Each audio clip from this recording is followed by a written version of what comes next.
Tonight, we know U.S. Attorney General Eric Holder is saying he'll be looking into the drowning of a man at the Lake of the Ozarks while that man was in Highway Patrol custody. In a story ABC 17's Heather Horrigan has been following since this summer when 20-year-old Brandon Ellingson was arrested on suspicion of boating while intoxicated. He fell overboard and drowned while he was still handcuffed. Heather's investigation continues tonight, looking into whether Highway Patrol troopers working on the water are trained adequately. In a special report, Heather tells us the training was changed in 2011 with the merger of Water Patrol into Highway Patrol.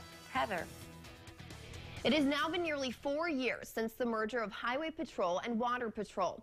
For the first time since Governor Jay Nixon signed House Bill 1868, representatives are taking an in-depth look at if this merger is working. While the hearings were called just months after Ellingson's drowning, no one in Highway Patrol or those on the committee are saying these hearings are a direct result of his death, but a culmination of incidents. What I discovered after going to the hearings, talking to retired patrolmen, and poring through documents, or lack thereof, is the transparency of Highway Patrol's water training is anything but clear. I think the merger to this point has been inefficient. I think it has put the public safety at risk, and it has not saved any money. So it has not done what it was touted to do. Representative Rocky Miller has been at all 5 merger hearings. While he tells me he is disappointed with things he learned over the last few months, people should feel safer on Missouri's waterways. So you say they're safer now. Were they safe before May 31st? I think that they were lacking in training. Therefore, the public safety was at risk during that time. The time Trooper Anthony Piercy pulled over Brandon Ellingson for drinking while boating. In my last special report, I showed how there were several protocols Piercy did not follow leading up to Ellingson going overboard, such as putting Ellingson in the wrong type of life vests, driving the boat at an excessive speed, and allegedly not knowing how to inflate his own vest. Why is someone on the water that doesn't know which life vest to put on an individual? So that's why we're doing it. Diane Franklin is the head of the committee looking into the success of the merger. Good morning, everyone. Thank you for your presence here today. She said many people came to her concerned after hearing about the coroner's inquest in September. It was during the inquest Piercy blamed his wrong decisions on his lack of training. Here's some of the transcript of what he said. His lawyer asked Piercy, quote, as part of that hypothetical exercise where you taught and critiqued on how to handcuff a suspect and secure them in a life vest. Piercy said no, we were not. He also said no when his lawyer asked if he was ever trained where to put a suspect on the boat after an arrest. But if Piercy would have been required to complete the Troop F Marine Training Guide, he would have learned such things.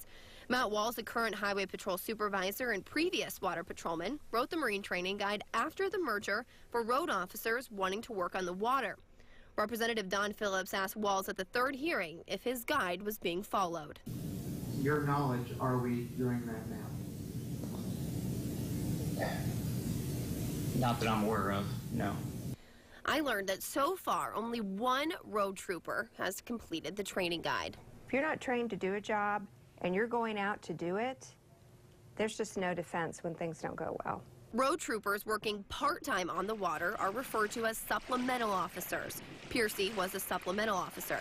Before May 31st, there was no set training requirements for these troopers, according to Sergeant Randy Henry, who testified at 2 of the hearings.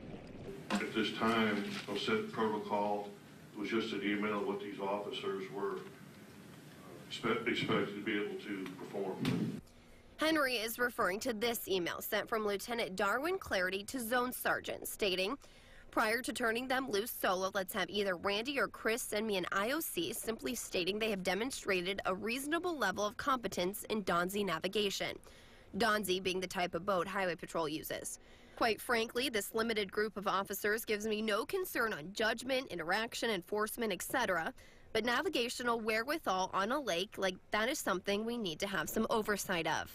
So they had that kind of initiative going forward to send the part-time or the supplementals out, and that's what happened at the Lake of the Ozarks. That's why the Clarity could send out Officer Percy. Because of that email, this was the only test Piercy had to pass in order to be on the lake.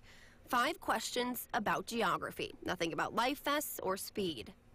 Why do you think there was kind of this blatant disregard for Marine operations training for some of these road troopers?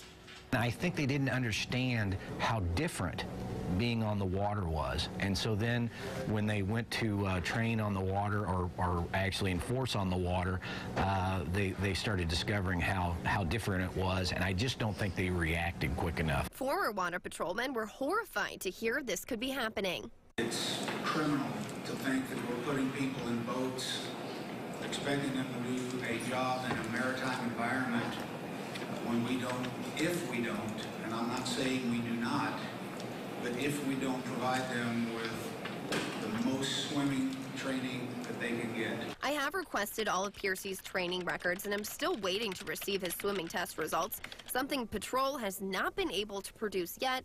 So did he even take one? There was great concern. Some of these part-timers couldn't even, did take the final swim test at the academy. For whatever reason, they were hurt, whatever, they graduated from the 4-week boat class.